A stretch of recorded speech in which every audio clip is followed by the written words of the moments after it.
එතකොට කොදිසි ෆිස්කාලයක ආවට පස්සේ මොකද කරන්න ඕනේ? Codice fiscale කාවට පස්සේ තියෙන කොන්ත්‍රාත්තු දිසෝජෝර්ණ එකත් සංකරණ එක.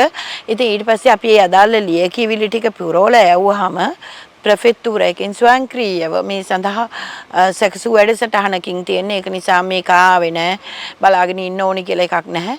ස්වයංක්‍රීයම තමයි මේ ක්‍රියාවලිය වෙන්නේ.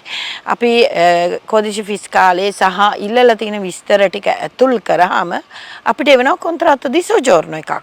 කියන්නේ රැකියා ගිවිසුම ප්‍රෙෆෙක්තුරයකින් සැකසු රැකියා ගිවිසුම එනවා.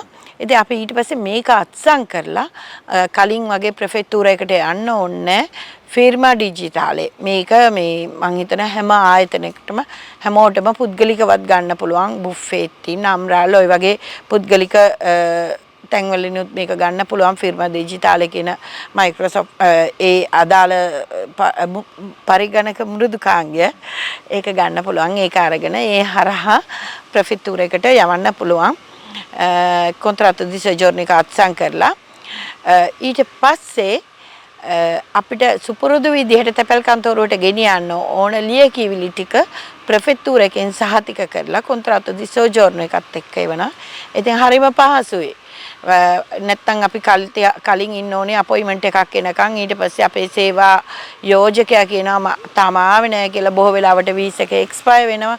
දැනුම් දීලා ඒගොල්ලන්ට ඒක ගැන උනන්දුවක් තිබිලා නැහැ. ඉතින් මේ ක්‍රියාවලියේදී මම දකින වැදගත්ම දේ ඒක. මෙතනදී සේවකයා අතරමං වීමක් වෙන්නේ නැහැ.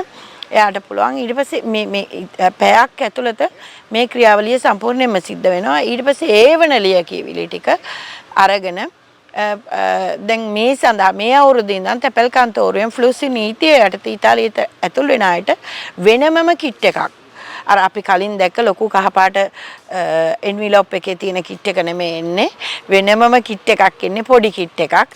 ඉතින් මේක අරගෙන අර ලියකියවිලි ටිකත් සම්පූර්ණ කරලා මේ සුපුරුදු පරිදි තැපැල් කන්තෝරුවට ගෙනිච්චාම ඒගොල්ලෝ දිනයක් වෙලාවක් දෙනවා ඇඟිලි සලකුණු දෙන්න. ඉතින් ඕක තමයි මේ 2025 අවුරුද්දේ ෆ්ලුසි නීතියේ ඉතාලියට ඇතුළු වෙන අය සඳහා වෙන දැනෙන වෙනස්කම. Punto Immigrati. Api Bashawen Api Tanak.